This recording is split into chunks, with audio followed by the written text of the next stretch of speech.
Imagine hitting speeds of 53 miles per hour. Imagine the height of the Olympic high dive. Now triple it. Imagine executing an acrobatic dive from 90 feet in 3 seconds. Imagine.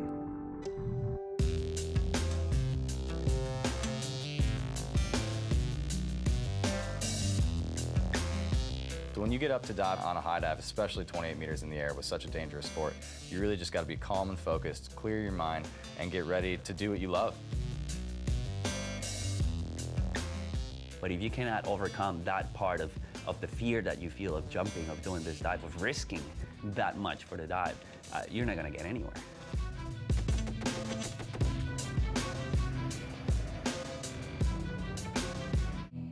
If you focus on the things you can't control, it will adversely affect the things you can control. The world's best cliff divers compete in your city, Boston, 2012. After 4 stops in Europe, the Red Bull Cliff Diving World Series crosses the Atlantic and touches down in one of America's most historic cities, Boston, Massachusetts. After last year's successful premiere at the Institute of Contemporary Art, this year's encore presentation looks to outdo its predecessor. We've had some trouble in some other places with difficult conditions, wind, rain, cold water, cold weather. Here is perfect. Location is great. Boston's one of the most interesting cities in America. To bring such a unique and crazy sport into an urban environment like this, I think the spectators are really in for a great treat. Although cliff diving has a long and rich history, this extreme sport remained largely in the shadows until 2009, when Red Bull created the Cliff Diving World Series. The series has 7 international stops and features the best divers in the world. As time progresses, so does the skill set of the divers. What was once a wishful thought of the imagination is now being achieved and perfected. Over the last few years, the dive's degree of difficulty have increased exponentially. Cliff diving's changed a lot. I mean, I was doing commentating for the Acapulco cliff diving back in the day, and now Red Bull's come in and standardized a lot of things. It's 26.5 to 28 meters off the water, you know, and we're pretty hopeful that possibly see it in the Olympic Games one day. Everyone thought these dives might have been impossible a couple years ago, and we're trying to find out how to squeeze more somersaults and twists into the same amount of room. It's a relentless assault. Everyone was like little at one time and jumped from a little springboard, so they realized, okay, it hurt from like 10 feet, so now I'm at 90-something feet. That's gotta be just crazy. As you hit the water, you're getting whiplash, like if you're in a car accident. When you do it correctly, it doesn't hurt at all, which is about 90% of the time. And then if you do make a mistake, it hurts a lot.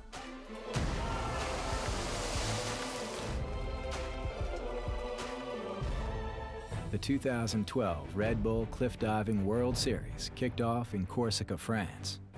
Stephen Lebeau took second place and displayed great confidence, while Orlando Duque got right back into the swing of things and finished first.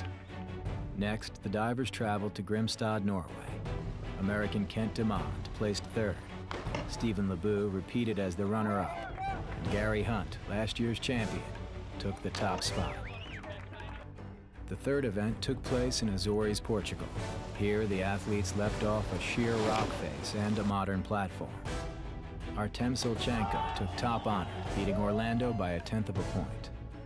The fourth stop was Innismore, Ireland.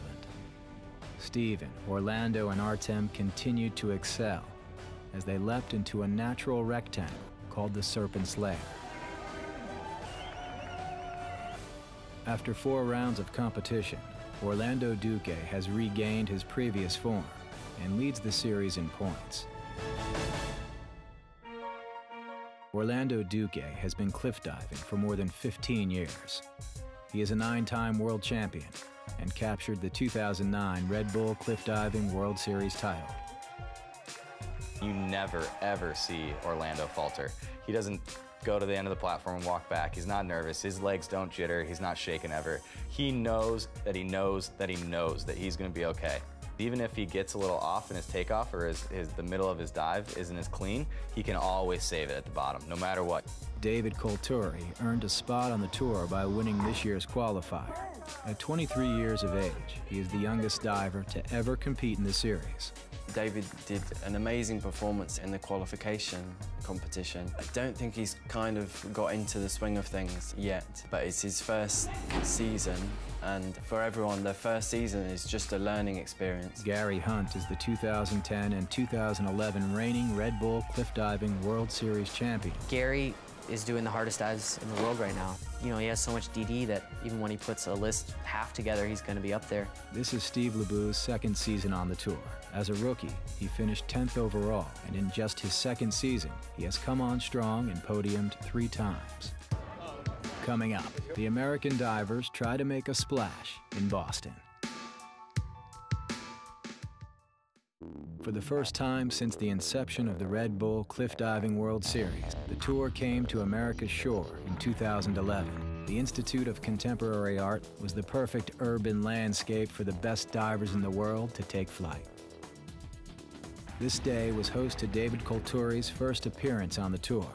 In spite of his limited experience, his dives displayed much promise.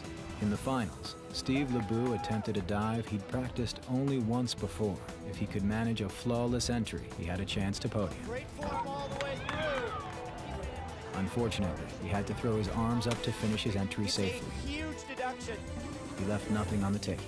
We are now down to our final diver of the day, the top seed, Gary Hunt. Gary Hunt ripped his entry and secured first place for not only the Boston event, but for the 2011 Red Bull Cliff Diving World Series. What? Set weight? Don't you ask me Oh, that. wow, it knows. That's a personal question. Everybody is sort of friends. We all coach and help each other. For the past few years, I was the only American on the tour. It was pretty cool, but it's really fun to have Steve and Dave on the tour. You know, it's just really great to have sort of a Team America to just sort of read each other on. We have a close brotherhood between the American guys, and I think everybody knows it, and it's easy to see. David, you know, I've known especially a little bit longer than some of these guys because we were at university together. He was always a much better diver than me. When he got to college, he broke all my records, and he carried that same competitive edge over to cliff diving. It was an interesting road for me to get a part of the Red Bull group here. I emailed some of the Red Bull organizers and asked them if I came out to Boston just as a spectator, would I maybe be able to get some experience off the higher platform just in practice sessions. It worked out where one of the divers who was in the competition actually pulled out after the first day. They graciously let me compete. Man, what a momentous day for me. I mean, a dream come true. I haven't looked back since. Really, when he came on, I especially took to his competitive edge, and it kind of gave me a training partner, which is great. It's something that I, highly recommend for a sport that has no coaches. Yeah. You just got to be aware of, where you are, how fast you're moving. Yeah. We get to relax each other when we're nervous. We get to push each other when we're trying to train hard. It's a great relationship to kind of share this whole environment with. Being a rookie on the World Series with Red Bull is quite an experience. So everything's really new for me. I really try to be a sponge at all these events and soak up what I can from the top guys like Orlando and Gary and Artem. Really watch what they do, what they focus on, their technique. I'm trying to kind of get the best of everything. The most difficult thing for the rookies is they haven't dealt with a lot of situations yet.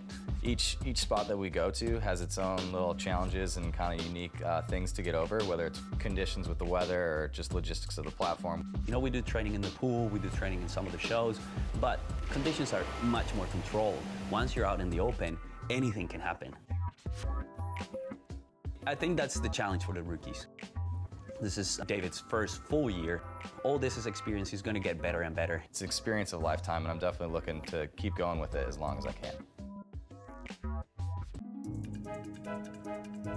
Steve has come out huge this second year. I mean, he's been on the podium consistently. After the first 2 stops, I had placed second twice, which meant that I was first place overall just because of the consistency level. And I remember leaving Norway and Gary's like, I'm coming for you in Portugal. And I was like, oh man, like that's kind of a weird position to be in, the reigning champion telling you he's coming for you. I was like, oh man. He has great form in the air, and he's got a lot of things that are really, really sharp that he doesn't have to work on. Just getting those consistent entries every time. Consistency has really sort of been my friend, and looking forward to carrying that over to the 5th stop here in Boston. He has great technique. He's very strong. It looks like he's getting really comfortable with the height and with his dives that he's doing now.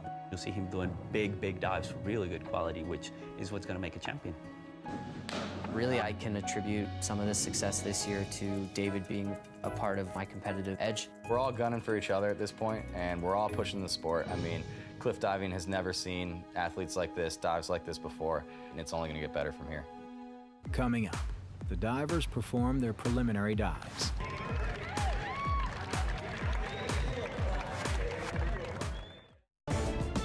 Boston is the only major metropolitan stop on the Red Bull Cliff Diving World Series. I don't know, it's got this really positive vibe about it. You know, it's a great sporting city, you know, Boston Red Sox and the Celtics. I think the Americans will use this home crowd advantage. Being from New Jersey, my family and friends are so close. You know, they all come out, and I have this huge support base, which is incredible. Seeing that and hearing that and feeling it, really feeling it up on top of that platform it's something special for us, and it kind of loosens you up a little bit. You go, you know what? Let's have fun with this. Let's do this. Being on top of the roof of the ICA here, it's so simple and controlled in a sense. I mean, you walk up a staircase, you go off the roof of a building, and there's not too much to account for. Last year, the Boston platform proved to be an unforeseen obstacle for the divers. The platform was really shaky. It had a give to it where if you tried to jump on it, it would just sort of sink down, but it wouldn't reflex back up. When we first got into Boston, they said, you know, we had to redesign the platform. So you're going, how do you redesign something like that? And then you see, you know, they have the pillars. What a monumental platform. You know, they had to set up a 550-ton crane, which was set up by another crane, hoisting these massive front part of the platform all the way around, and then they had to sort of pin it up. It's a record. It is the biggest platform that we've ever built. And knowing that you have something solid like that to jump off of and that it's safe and it's okay, it makes you kind of feel a little bit more comfortable and be able to enjoy it some more. Standing 93 feet above the water demands mental fortitude. The battle doesn't lie with the physical nature of the dive. It unfolds beforehand in the diver's mind. When I go up there to dive, I have one or two things that I think about, and I focus on those things, and that's that. Like, you go up there and that's all you think about, and that's what kind of helps you through the dive. I mean, I'm sure there are hundreds, if not thousands, of physically talented platform divers out there that could be more than qualified to compete up here on these platforms with us. But when it comes down to the mental game, not that many people have it. And it's a unique side of the sport that only maybe 20 guys in the world right now have the ability to do it. You have to imagine your dives over and over again and know exactly what you have to do. It's actually not that easy to picture the perfect dive. Sometimes you'll picture it and a flash will come into your mind of yourself crashing. You're like, whoa, whoa, whoa, whoa. Where did that come from? And you have to close that thought down and knock it off your shoulder. No, no, no, don't listen to that little devil on the shoulder. You're positive, you need to overcome him. The hardest part is telling your body to jump. Just get in the air. Whoever tells you, oh, I'm not scared at all, they're lying. You know, it's a natural reaction. You will be scared. But then you have to just take a couple of steps back, think again, and then you go like, you know what? I can do this thing. I practice, I'm ready. After that, you're good. Like, everything is a different mood. I don't hear anybody. I only see down, I look at the water, I see the dive in my head, I'm ready to dive. We're getting ready for the start, ladies and gentlemen. Preliminary rounds come next. Today, each diver performs one mandatory dive that meets a required degree of difficulty of 3.6. These dives will determine the head-to-head matchups for Saturday's competition. Despite a poor practice session yesterday, David Colturi performs his preliminary dive well. Really frustrated in the practice sessions yesterday. I was all over the place. I was trying not to beat myself up too much. I knew if I just stayed focused and stayed calm, it would come together when it needed to. Representing the Boo Crew, ladies and gentlemen, Stephen LeBoo. It wasn't exactly what I wanted to start off. It should keep me towards the middle, lower end of the pack. So we'll see who I'm going to be paired up with. Gary Hunt rips his preliminary dive and lands himself the top seed going into the head-to-head round. Oh, what a show-off! I saw a couple of 9s up there, which means a very good dive. I'm really happy with it. Orlando Duque, the series leader in points, struggles with his preliminary dive. I felt really good, and I just tried to, overcompensate on entry. I was trying to stand up a little bit early, and it got 5.5, so we'll see. Just have to pick it up tomorrow. Coming up, The final day of competition in Boston. Boston, get as loud as you can right now! 13 goes in, only one comes away. The Red Bull Cliff Diving World Series champion. A record crowd of over 47,000 spectators gathers to watch 13 divers perform their most difficult dives from 90 feet above Boston Harbor. This is going to be a great competition. We've got some guys throwing some really difficult dives. There's a really nice buzz in the air at the moment. Each diver will have 2 dives in a head-to-head format. After the 2 dives, the athlete with the highest combined score moves on to the finals. The new 2012 competition format calls for one lucky loser. The diver with the highest total points from the eliminated divers will move on to the finals in the 8th spot. The first dive has a required degree of difficulty of 3.6. The second dive is chosen by the diver prior to the competition and allows the diver to push his boundaries. It's here where the competition begins to heat up. Gary Hunt is going to be starting us off. The adrenaline is flying in him. Gary's opponent, Jorge Ferzuli, tweaked his hamstring during the preliminaries and was forced to exit the competition. Gary moves on to the finals uncontested. That brings us to our next athlete. 13th seeded Orlando Duque battles Michal Navratil of the Czech Republic. Because of his poor performance yesterday, Orlando trails Michal by nearly 40 points. This is a reverse double somersault, but check it out. He's throwing 4 twists. A beautiful job by Orlando. Right now, I think we're going to see him neck and neck. He was ahead of me, but he missed his dive, so I ended up winning the pair and advancing to the final because of that. I started in last place. Worst I can do right now is 8th, so I'm pretty happy with that. Now the Americans take center stage. We've got a really interesting matchup, of course, between the 2 Americans, David Coulturi and Kent Damon. Kent's more experienced, so he might be able to nail his entries. But David might be technically better in terms of his jump and his twisting. David Coulturi has a slight advantage, but another big score! 95.40! Feels incredible. You know, I've just been working on those entries all week, and they're finally coming together when it counts in the contest. David advances to the finals. Stephen Lebeau versus Artem's an interesting one. Stephen Lebeau has less degree of difficulty, but he's becoming much more consistent with his entries. Artem showing his stuff as always. Check this one out. Triple back somersault, triple twist. And look at the big numbers right there. Stephen chucking the exact same dive that Artem just did. My mechanics weren't where they needed to be, so luckily I came away with an okay entry. I guess I got the lucky loser spot, so I'll have to go up and I'll do that quad half, which I, threw my hands up on last year, so hopefully some redemption there. The finalists start in reverse order, giving the current point leader the last dive of the afternoon. Orlando finds himself in unfamiliar territory, 6th place. And Orlando's gonna turn around backwards and wow us. A triple back somersault in the pipe position with 3 twists. He just disappeared right in front of your eyes and pulls down 9s and 9.5s. That puts the pressure on the other divers still to come. Stephen seeks redemption for his 2011 finals dive. He'll be throwing the same dive that knocked him off the podium. He's going to be chucking a quadruple front somersault, and on the last flip, an extra half twist. Stephen brought up a little bit of splash on that dive, but it wasn't too bad. He was able to pull off 7.5s on that. It's not what Stephen was hoping for. The door is still open for Gary Hunt. Gary Hunt has 6.3 DD, the most flips and twists you're going to see today. 3 back somersaults and 4 twists in the pike position. Absolutely incredible. Gary Hunt pulling through in a clinched move. A beautiful score, a spectacular dive. And ladies and gentlemen, we are down to 1 right now. David Coulturi! With his friends and family looking on, the rookie, David Coulturi, has the opportunity to podium for the first time. It all comes down to this final dive. He will also turn around backwards this time. Back 2.5 somersaults from the handstand with 3 twists.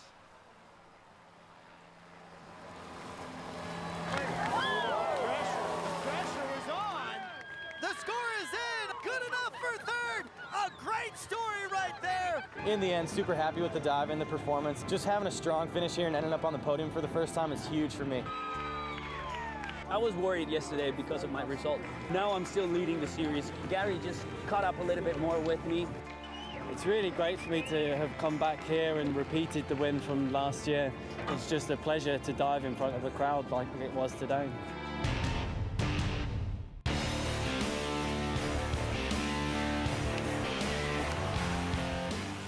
The Red Bull cliff diving Boston stop was nothing short of incredible.